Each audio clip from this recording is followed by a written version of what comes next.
पुण्यातील चाकण परिसरातील जवळपास 20 पेक्षाही जास्त कंपन्या या स्थलांतर होणार अशा पद्धतीची चर्चा ही सुरू झालेली आहे आणि यामध्ये काही लघु कंपन्या आहेत, स्मॉल स्किल इंडस्ट्री, त्यासोबतच काही मल्टीनॅशनल कंपन्या देखील स्थलांतरित होणार अशा पद्धतीची चर्चा ही गेल्या काही दिवसांपासून सुरू झालेली आहे।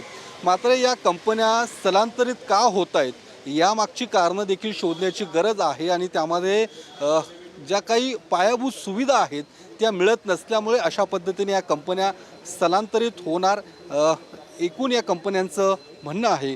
कंपन्यांचे जे काही सदस्य आहेत ते आत्ता आपल्यासोबत आहेत। जी काही चर्चा सुरू आहे की तुमच्या ज्या कंपन्या आहेत त्या स्थलांतरित होणार, नेमकं काय कारण आहे, अशा पद्धतीचा निर्णय घेण्याची ही वेळ तुमच्यावरती का आली? आमची कंपनी तर अजून डिसिजन केलं। आमची German MNC company Hansaflex India private limited चाकणमध्ये आहे। आमच्या 3 लोकेशनवर कंपनी आहेत आता सध्या।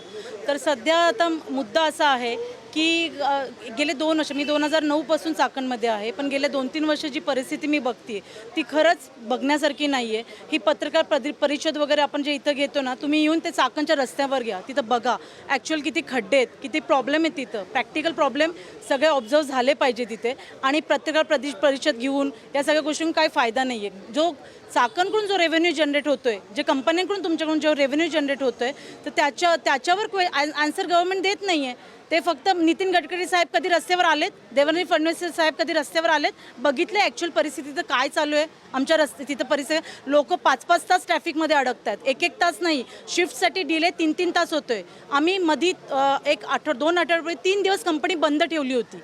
हे सगळे जो HPच्या अलीकडचा आधीचा रस्ता आहे तो खराब होता आणि आमच्या लोक पोहोचू शकत नव्हती कंपनीसाठी, तर 3-3 दिवस आम्ही कंपन्या बंद ठेवल्यात।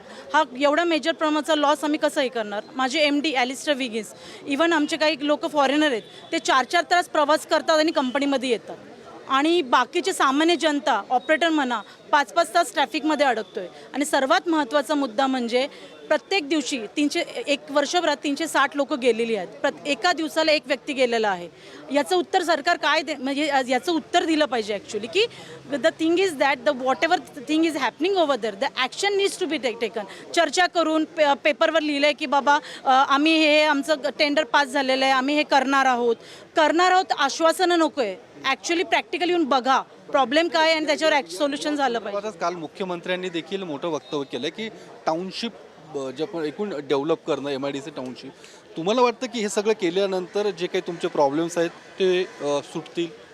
हे बघा, ज्या पद्धतीनं MIDC वाढती आहे किंवा आता या MIDCला जवळजवळ 25 वर्ष कंप्लीट होत आली, इथं इकोसिस्टीम व्यवस्थित जनरेट झालेली आहे। प्रत्येकानं आपापली फॅमिली त्यानुसार अलोकेट करून सेट केलेली आहे। आता प्रत्येकाला वाटते की आम्ही 10-20 वर्ष इथं घातलेले आहेत, आता उठून नवीन जाणार कुठं? परंतु जर का शासनाच्या लेवलला सगळ्या एजन्सीनं जर का प्रॉपर काम केलं आणि सगळ्या एजन्सीनं प्रॉपर जर का त्या लोकेशनला खरंच काय चालतं आहे, किती लोक काम करतात, किती लोक बाहेरनं येतात, किती लोकांच्या गाड्या त्या लाईनवरती असतात, हे सगळं जर का बघितलं तर आपल्याला याच्यावरती सोल्युशन काढणं हे पॉसिबल आहे। यामध्ये आत्ता मी बघितलं की MIDC कार्यरत आहे, मुख्यमंत्र्यांनी स्वतः लक्ष घातलेलं आहे, उद्योगमंत्री स्वतः काल त्यांनी जे काही आमच्याशी डिस्कशन करतोय झालं, हे जर का इनिशिएटिव्ह असं कायम राहिला आणि असं जर का त्यांनी कंटिन्यू फॉलोअप करून हे व्हायला पाहिजे, याला पर्याय नाही, असं जर का टार्गेट घेऊन जर का काम केलं तर मी तुम्हाला नक्की सांगतो ह्याच्यामध्ये भरपूर फरक पडेल। महाराष्ट्र आपला आहे आणि आम्ही त्याला प्रचंड मेहनतीनं आम्ही प्रयत्न करतो आहे की आमचा हातभार लागणं गरजेचं आहे। आम्हाला पोटेन्शियल, आम्ही अपेक्षा करतो की आमच्याबरोबर सरकार उभं आहे।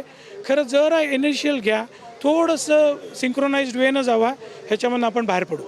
पण काय मूलभूत काय अडचणी आहेत ज्यामुळे तुम्ही अशा पद्धतीचा निर्णय घेण्यापर्यंत आलेला? सांगतो सर, चाकण MIDC आत्ता म्हणल्याप्रमाणे गेली 25 वर्ष चाकण MIDC ना इतकी प्रचंड वाढत चालली आहे, पण त्या दृष्टीने जे इन्फ्रास्ट्रक्चर व्हायला पाहिजे ते दुर्दैवाने होत नाही। तर ह्यांनी या ठिकाणी एक समिती नेमायला पाहिजे। मी स्वतः उद्योजक आहे आणि आमची उद्योजक संघटना पण, त्याचा मी अध्यक्ष पण आहे। तर याच्यामध्ये एकदम सोपं काम आहे की त्या ठिकाणी एका चांगला लायक IAS ऑफिसर भरायचा। जर तुकाराम मुंडे साहेब एवढं सगळं करतात आहे तर असा एक अधिकारी इथं भरा। माझ्या मते 3 वर्षामध्ये आपली चाकण MIDC व परिसर हा पूर्णपणे सगळं इन्फ्रास्ट्रक्चर त्याचं मजबूत होईल। आणि उद्योजकांना खऱ्या अर्थानं चांगल्या रीतीने व्यवसाय करता येईल आणि ते त्यांचे एक्सपान्शन पण चाकणमध्येच करतील. आता जे हे सगळे उद्योजक बाहेर चाललेत ह्यांनी हा निर्णय घेणं खरं तर योग्य आहे असं मला वाटतं आत्ता तरी, कारण हे काय उद्या लगेच प्रॉब्लेम सॉल्व्ह होणार नाही आहे आणि जोपर्यंत हे उद्योजक बाहेर जाणार नाही तोपर्यंत सरकारला कळणार नाही आहे. तर एखादी नोडल समिती, एखादा लायक अधिकारी या ठिकाणी भरून त्यांनी फक्त एकच काम करायला पाहिजे, चाकण MIDC व परिसराचा इंडस्ट्री उद्योगाचा विकास, दॅट्स इट. पण मग आता हे काय माझं एक म्हणणं होतं की MIDC चाकण MIDCला जाताना अप्रोच रोड जर बरोबर नसेल तर तुम्ही फेज 1 काढला, फेज 2 काढला, फेज 3 काढला, फेज 4 काढला, आता फेज 5 काढायचा अट्टहास का करताय? तुम्हाला फेज 4 पर्यंतच्याच प्लॉट्सना त्या कंपन्यांना सुविधा देता येत नाहीत, मग फेज 5 काढायची काय गरज आहे आता? आणि आता एका वर्षात 350 लोकांचे खड्ड्यांमुळे ॲक्सिडेंट झालेले आहेत. आता परवा आमच्या MIDCमध्ये एक ट्रक MIDC MSCBच्या पोलला धडकला, तर त्याला अटक केली लगेच आणि त्याच्यावरती खटला दाखल केला. तर ह्या 350 लोक जी मेलेली आहेत, जे अपघातानं दुर्दैवी कुठले असतील माहीत नाही, ते बॅचलर्स असतात बऱ्यापैकी, ते येतात आणि त्यांच्यावर खटला ह्या कंपनीवाल्यांनी केला पाहिजे. म्हणजे तुम्ही कुठल्या एजन्सीला वर टाकायचं ते ठीक आहे, पण ह्या लोकांना खरं तर कोर्टात खेचलं पाहिजे. नाही, माझं एक मत असं आहे की आम्ही हे सगळे पाठपुरावे करतोय, कोणालाही इंडस्ट्री तिथनं हलवायची इच्छा नाही आहे, इच्छा कोणाची मनापासून होत नाही, कारण आम्ही इतकं डिफेन्सची काही क्रिटिकल कामं करतो, ते आपल्या देशासाठी आम्ही मरत असतो. आणि हे रस्ते, विजेचं तर मेजर प्रॉब्लेम आहे की जर आमचं काम चालू असताना जर पॉवर गेली तर माझ्या मते आमचं 10-10 लाखाचं एकेका दिवसाला नुकसान होतं. ते फर्नेसचं सगळं ग्रेफाईट लायनिंग आमचं सगळं जळून जातं आहे आणि ह्याला कोणी जबाबदार कोणी घेत नाही. MSCB तर म्हणतं आम्ही इन्फ्रा वाढवतोय. तर माझ्या मते तुम्ही आता पत्रकार लोक किंवा हे आम्ही तर नेहमी आत्ता तेच सांगत होतो की लोकशाहीचा एक खांब तुमचा आहे, तर आमच्यापेक्षा तुम्ही जास्त त्याला धार देऊ शकता आणि त्याचा पाठपुरावा ही लोक जास्त चांगल्या पद्धतीने करू शकाल अशी आमच्या साधारणतः किती परिणाम होऊ शकतो जर असा काही निर्णय भविष्यात झाला तर? काय एकूण चाकण किंवा ओव्हरऑल काय परिणाम? सर लक्षात घ्या, आज ही पत्रकार परिषद घेतली गेली आणि त्याला आलेले जर तुम्ही व्यावसायिक बघितले तर त्याच्यावर तुम्हाला लक्षात येईल फ्रस्ट्रेशन किती आहे, किती लोकांमध्ये राग आहे. बरोबर ना? हा कशासाठी आहे? हा पैशासाठी नाही आहे, हा जाणाऱ्या लोकांच्या मृत्यू जे होतात त्यासाठी आहे, कामगार उशीर येतात त्याच्यासाठी आहे. आणि आपण आज जे गव्हर्नमेंटला रेव्हेन्यू देतो आहे हे सगळं करत असताना आपल्याला सुविधा काय मिळत आहेत याचा काहीच पार्ट हे होत नाही आहे. माझा दुसरा असा मुद्दा आहे, आम्हाला फक्त शिरवळ MIDC म्हणजे खंडाळा MIDC कडून अप्रोच केलं तेव्हा आमची एक इंटरनल मिटिंग झाली फक्त व्यावसायिकांची. सर पहिल्या मिटिंगला 100 लोक आले की आम्हाला जे जागा मिळत असेल तर आम्ही शिफ्ट करू. याच्यावरून तुम्ही विचार करा फ्रस्ट्रेशन किती असेल.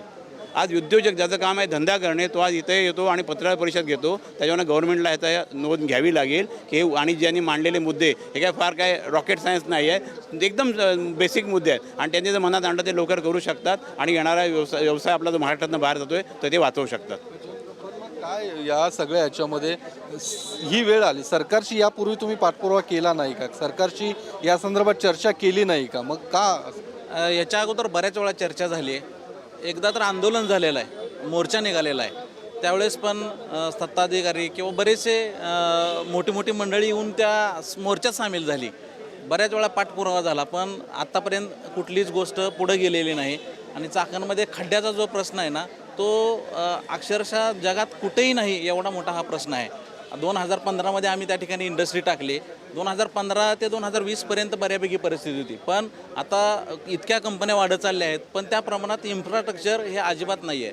म्हणजे येणाऱ्या कंपन्या आणि लागणारं इन्फ्रास्ट्रक्चर यामधील जो तफावत आहे ती फार प्रचंड प्रमाणात आहे. ती कोपअप होणं फार अशक्य असं वाटतं सध्या तरी.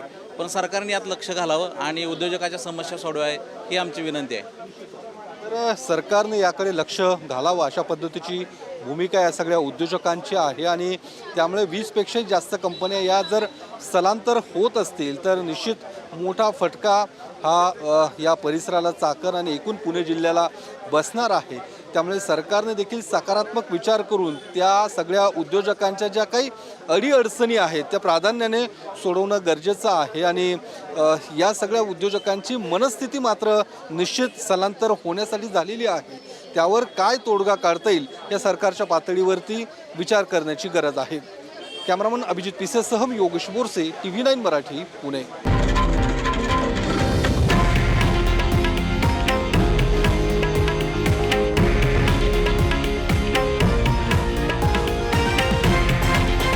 हे आहे देशातील नंबर 1 न्यूज नेटवर्क आणि आपण पाहत आहात TV9 मराठी, एकमेव.